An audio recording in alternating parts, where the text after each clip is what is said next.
Today's Tuesday, and if it's Tuesday, it means it's time for Cloud Talk Live.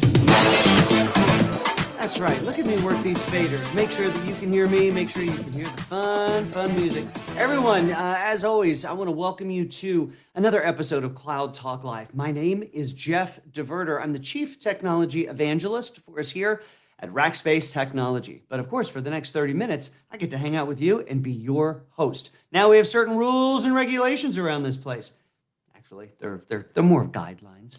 But I'd love to know who is watching the show and where in the world you are. So if you wouldn't mind, go ahead and just introduce yourself there in the comments down below on whatever platform you're watching this on, and we'll do our very best to say hello. And so today I'm out here, of course, and I'm at home, which is nice. And we're here I'm outside of San Antonio, Texas, getting to do this program. Our guest is, well, he's not in San Antonio. We're going to hear about him and where he is from. But if you want to get a hold of us over here look at the ticker down below. That's cool. If you want to get a hold of us over here at the program, of course, you could do that here while we're live. Or, of course, you can always just send us an email. And everything that we do here is part of our Solve Thought Leadership program. So send an email to solve@rackspace.com. Abdullah, freshman at St. Mary's. Look at you. This should go for extra credit, right? This is part of your curriculum, one would hope. We got a data engineer out of Boston. Martin, glad that you're here this morning. Welcome and welcome. Martin, question for you. Fill it in the comments there. You're a data engineer. Are you in school or are you actually doing this work? If so, tell me about some of the tools and technology you're part of.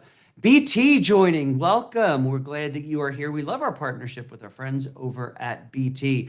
Rackspace announced that about a year and a half ago. We're doing some amazing things in joining together Rackspace's many data centers and all the BT security and network capabilities. Pretty cool stuff. But hey, as I've mentioned before, we're not here to sell Rackspace. We're here to bring information. Now, the information that we tend to bring here is so wide ranging. And guys, I don't have a placard for this, but is it next week's episode? No, not next week. In like a month. You need to put this on your calendar now. May 23rd, in advance of here in the U.S., what we call Memorial Day. Yeah, Memorial Day. There's a long weekend, and it tends to be the weekend that everybody brings their grills out. I have invited in one of my longest friends around here, and her name is Robin Linders, and she is also known online as the Grill Girl. And we're talking about the tech behind grilling. How fun is that going to be? Love that. You have a photo with me, Abdullah? I am so sorry. I hope I didn't break your camera. Megan's here. Glad that you're here as well. All right. Well, enough of my banter. We know what's going on here. So we know that in a month we got Robin coming. We know that today I got Jason about to pop up on the screen. You'll see him in just a second. But next week you want to mark your calendars as well. Let's see. That's the beginning of the month. If it's the first Tuesday of the month, it must mean Women in Tech Tuesday. That's right. And we have the amazing Liz Parnell. She is a Rackspace employee, but has an amazing storied career. And you're just going to love getting to hear about from her. And so mark your calendars for next week. But enough of me. Hey, John Deegan's hanging around here this morning. Let's talk about some LZs. Let's get into the LZ. First time I heard about LZs was in a war movie. And that was where they took the helicopters in. That was the landing zone, right? Landing zone. So Jason, get on up here. And let's talk landing zones today. All right. They aren't as scary as they are in the war movie, are they? They can be. I mean, it depends. So, Jason Rinehart, welcome to the program. This is your first go around here, isn't it? It is. Yeah, glad to be here. Yeah, glad you are here as well. And I teased you earlier. I really appreciate the fact that you got the memo about Blue Plaid as being a guest on the program. So we are in sync about this today. It's hard to tell when one of us ends and the other begins when you see us on the screen like this. Hey, Jason, we were talking about your past a little bit and just the technical side in your career. But why don't you cut your teeth over 10th Magnitude, one of my favorite consulting companies that doesn't exist anymore. I did, yeah. So up until 2015, my career had been spent in a private data center, in corporate America, doing private data center stuff, and then moving into consulting, and then from there. 2015, 2016 is when I made the move to 10th magnitude because I saw the future, and the future was cloud, and they were cloud only. And I decided, why not just jump right in and then go all cloud all the time. So Well, what a great company to start with. Alex over there, I've known him for probably as many years as you've been in tech, but he's a great guy, super smart, and had a really interesting career. Of course, they recently, past couple of years, sold over to Cognizant, and so we don't see yeah, that magnitude name anymore, unfortunately. So yeah, really amazing technicians like yourself came out of that, really cut your teeth in the consulting and in the Azure world, and off you went. yeah, yeah. Well, Jason, go So ahead. no, I was just going to say, I mean, the platform architect, which is what I was at 10th magnitude, it was building the platform for managing and operating in the cloud space. And so, Well, no, it's an interesting phrase that you use, platform architect. Excuse me, yeah, I'm just getting over a cold, and it really does take us down the path of our subject matter for today. And so when we think about the yeah, platform, a lot of folks, if you're not deep into the tech stuff, like we've got somebody who's brand new going to school over at St. Mary's in San Antonio.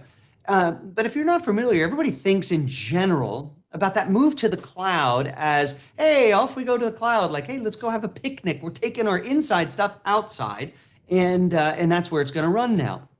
It's an interesting analogy. I just came up with that one. But we're going to leave it out there to run, and hopefully the ants don't get it.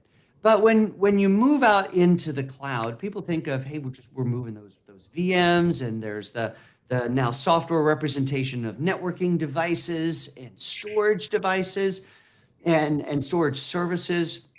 But in reality, what we do is we've got to create, really what's the subject of today, is that foundational platform on which everything else is going to get built. And that brings us to this topic today of landing zones. And when we were chatting about this, what was it, about a week ago, as we were getting ready for this, and you made I think it was a basic point for you, but it's stuck with me since last week, and that is landing zones. Everybody's got one. So we're not here to say, how do you go get one? If you're in the cloud, you have got one. Talk to me about that, Jason. yeah. So the whole landing zone concept really has some inherent connotations that go along with it. And it usually assumes that you're going to, like you said, you're going to land a plane, or you're going to land a helicopter. You're going to move from one thing into another. So you need a place to land your things.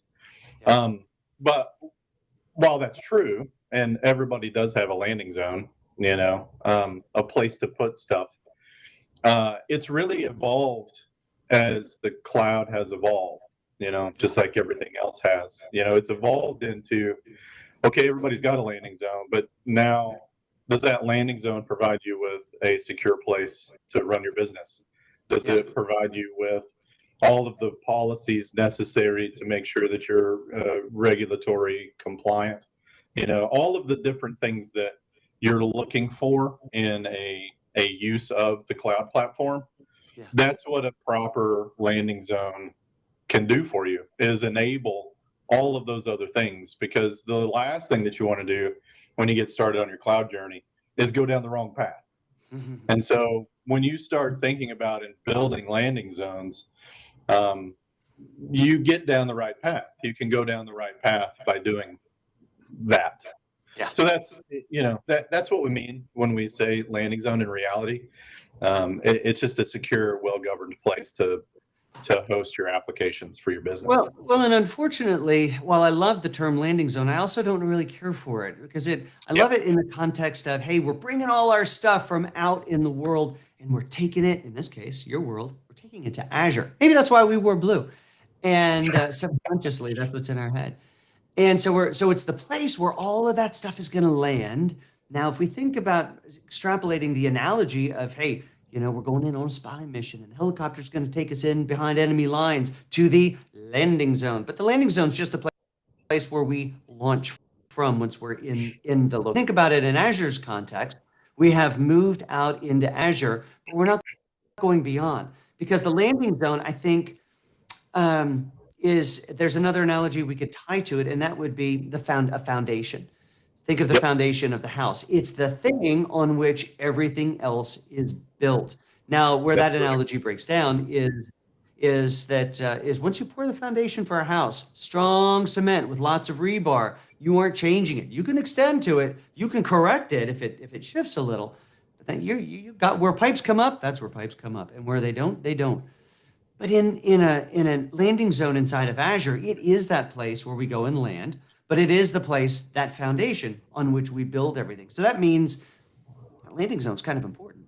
Well, that's why it's crucial to get it right in the beginning, Mhm.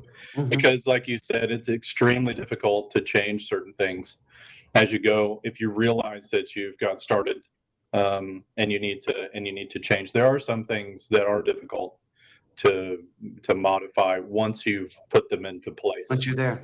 Yeah, and Yeah. so what we've done at Rackspace, number one, we stopped calling them landing zones. We call them cloud zones, because Cloud that's what they zones. I are. like that. Well, so my time at 10th Magnitude, we were born in the cloud.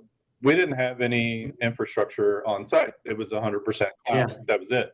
We had connectivity to the cloud like everybody does, but those organizations like that, they don't have landing zones because they didn't move anything into the cloud. They just started there. That's right. So I think it's important, that we change how we talk about it to be a little bit more analogous to what it really is, and just a zone, a place. And so Yeah. when we talk about that foundation, it is extremely crucial, and that's why we've created the product that we've created. Is because we've taken our expertise and we've put it into, here are some best practices, aligned with the hyperscalers. And these are examples of how you can get started quickly in the cloud, securely, scalable, easily managed, easily financially governed, etc. And these are really kind of accelerators to start you down the right path in your cloud journey. That So it's a really good point, Jason. So as any company is thinking about their cloud environment, either their first moves in or moving additional workloads in, it's really important to not just think about working with a partner maybe who has some experience in that space or has thought about it, but you really want to look for one where those capabilities are built in. We've got capabilities, other companies do. We're not here to sell Rackspace. We're here to tell you, every aspect of this should be pre-baked and predetermined up until the point of your special sauce, of your special application that needs to be moved out into the cloud. But let's talk about some of the aspects of the new cloud zones, right? We're not talking about landing zones, we're talking about cloud zones. You use the G word. That's a very key part of a cloud zone, a landing zone, and that's governance. What is governance for the well, layman? yeah. So governance, what is it? Is it access? Is it maintaining costs? I mean, is it policies? Yes. I mean, yeah. I mean, what does it mean to be governed? For me, when I think about this, a well-governed environment is an environment that is easily operationally supported. You can Yeah. Ooh. easily keep tabs on how much you're consuming, how much you're spending. You can easily scale. You can basically get all of the insights in your environment in a easily digestible format. Yeah. Governance The is way I like to think about it is it takes me back to third grade when they taught me who, what, where, why, and when. Who can do what, where in the environment, why, under what circumstance do they get to do that thing, and when do they get to do yeah. And to then do what do do you that thing? do when something doesn't go the way that you want it to go? That's right. What happens when things go bump in the night? Right. That's right. So governance is a key part of that. You mentioned tracking finances, and I think that's a key part as well. What are the processes behind how we manage the spend that's out inside of the cloud? And not just are we tracking it, or who are the names of the people who are responsible for that, but also what are the tools that are going to be involved in that? Are they third-party tools? Are they cloud native tools? Is it a combination of the two? Hint, it's a combination It's a of the two. combination. Yeah. And yeah, yeah, there's no silver bullet in any of this stuff, unfortunately. And so that's another key foundational aspect of it. One of the other ones, Jason, I think a lot of people don't. If we go back to the who, what, where, why, when, that gets into the RBAC or role-based access controls. And that is a key thing to get set up from the very beginning and how permissions are going to be managed in that cloud zone. Yeah, that's a good point because um, what you should be opinionated about is how you organize your resources. Yeah. Because I mean, that's really at the heart of what a cloud zone can do is help you better organize your resources for a purpose. And so Mm. you wouldn't, from an Azure perspective, you wouldn't just throw everything under one management group and say, okay, I'm good. I've got a landing zone. I've got a whole bunch of subscriptions and a whole bunch of stuff in there. You want to think about why you organize the things the way that you want them organized, and there is a purpose for each thing in the cloud space. And so that Yeah. falls in line with, how and where do you apply access? How do you limit access? How do you, get to that more granular access control, which, involves security and I mean, all different things. And then it also plays into the cost management piece because now you can give insight into what you're spending from your specific business unit, depending upon how you've laid out your resources and organized your resources. So again, it goes back to that foundation about laying things out and the expectations around what's that going to bring to you from a governance perspective, um, et cetera. So Yeah. So Jason, I'm hearing in my my telepathic ear, whatever it would be, a bunch of people going, "Holy crap! I know mine's not quite right." So let's talk about what happens when good cloud zones either go bad because they can, or they're not set up correctly. Because and by the way, here's a little forgiveness. Not everybody knows how to do this from the very beginning. It's also why you want to work with a partner, FYI, somebody who's done this a few thousand times before. But let's just say you've gone out, your group has forged out into the cloud. You've built an environment. You put a couple of workloads out there, and you're realizing there's some organizational challenges, there's some permissions challenges, a few other things. You've unleashed a few capabilities you wish you hadn't. Jason, how do we go about fixing that stuff? Can we go in and rectify that, or do we effectively have to buy the plot of land next door, pour a new foundation, and rebuild next door? well, I mean, I'm a consultant at heart, so I'm going to tell you it depends. So, Well, um, unpack that. Give me some it, examples of why, when to yeah. rebuild and when not to. So, literally, I mean, the whole point of cloud is to be scalable, modular, elastic. There are very few things that once you go down the path, you can't get away from. If you've managed to not put much thought into creating your network in the cloud and you've done that inappropriately, you're going to have a bad day. But when you think about everything else, like in Azure, for instance, I've laid out my management groups terrible. Okay, fine. Just create new ones and move stuff around. I mean, it's not the end of the world. So I would encourage everybody not to lose hope. And I would also encourage everybody to not think about their landing zone as bad. I would instead think about, well, how can I make it better?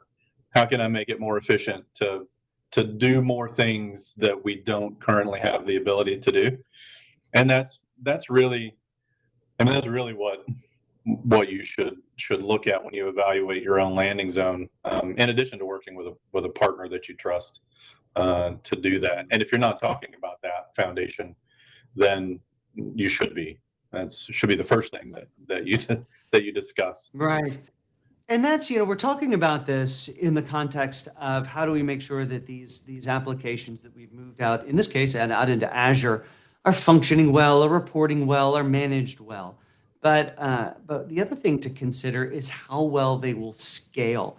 I mean, because I would think that the more that we build, the more stories we build on top of this. I'm going to beat this analogy into the ground, by the way. The more stories we build onto that cement foundation, the harder it is to make changes and the more that we rely on that core foundation of things. So let's talk about scalability for a second.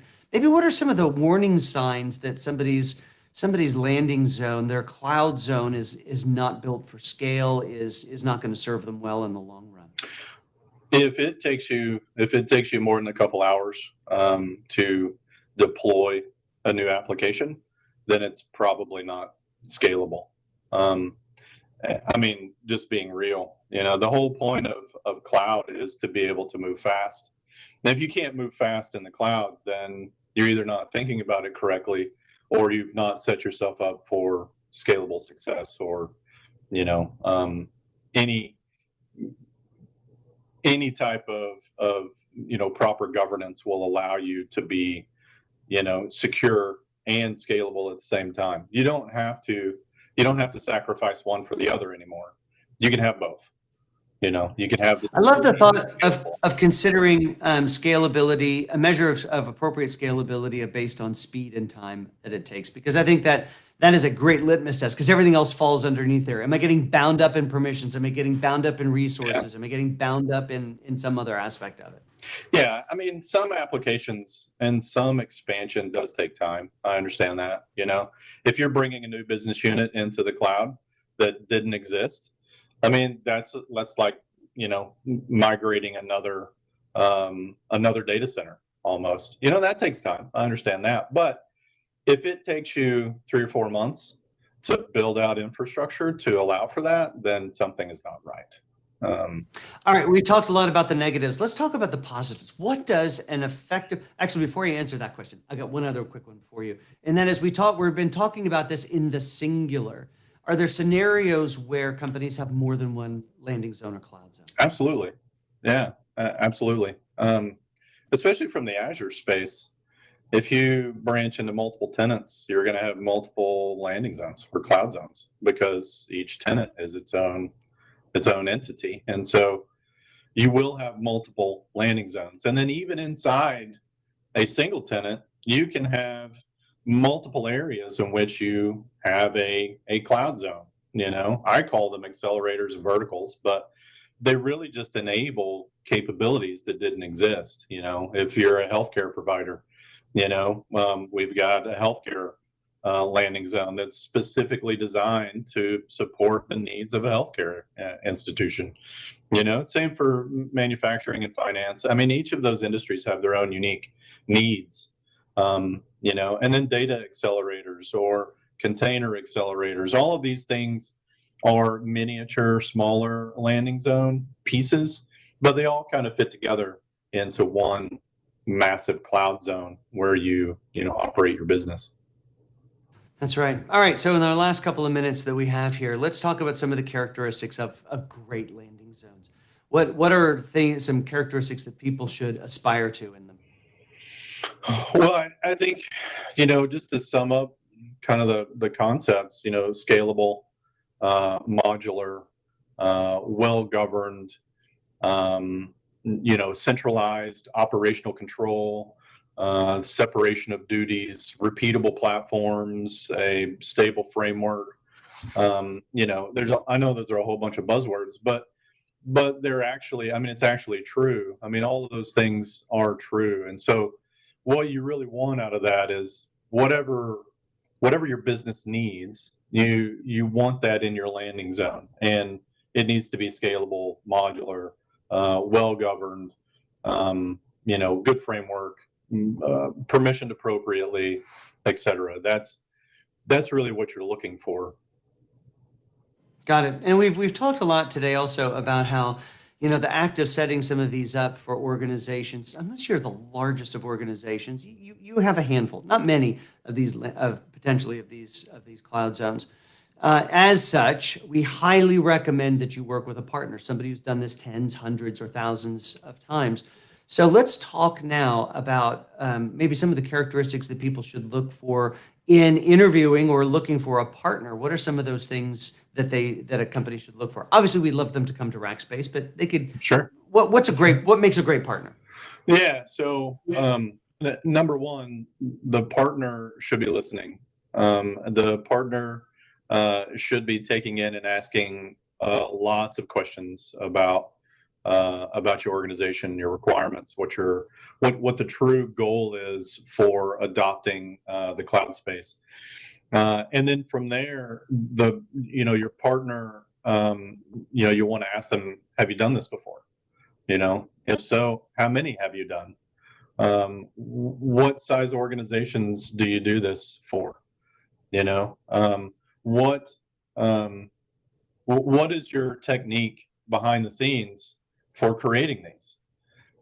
Do you have to recreate all of your modules to deploy a landing zone, or have you generalized your code and have you made your code repeatable so that you can deploy these at scale and quickly? And if the answer to that one is no, or we're working on it, then I would be a little hesitant, um, but those are some of the things that would get you started down the path of interviewing your partner in all of this. You're muted, Jeff. Yes, I am muted. Thanks, Jason, for being a part of the first time today to talk to the screen to myself. Thank you so much for that. Dealing with a little echo over here. But I also want to call out, he's not commenting in the thing, but a longtime watcher of the show and great friend, Sean, messaged me privately just talking about how in his organization that he started using the landing zones. IT is actually using them to help manage spend, and it's been a huge thing, and manage teams. And with the appropriate governance in place, it allows you all of the control for what you want to do, but not the core responsibility of having to manage some of the core tech. So it's a huge benefit when set up correctly. So Jason, thanks so much for being a part of the program today. I really do appreciate it.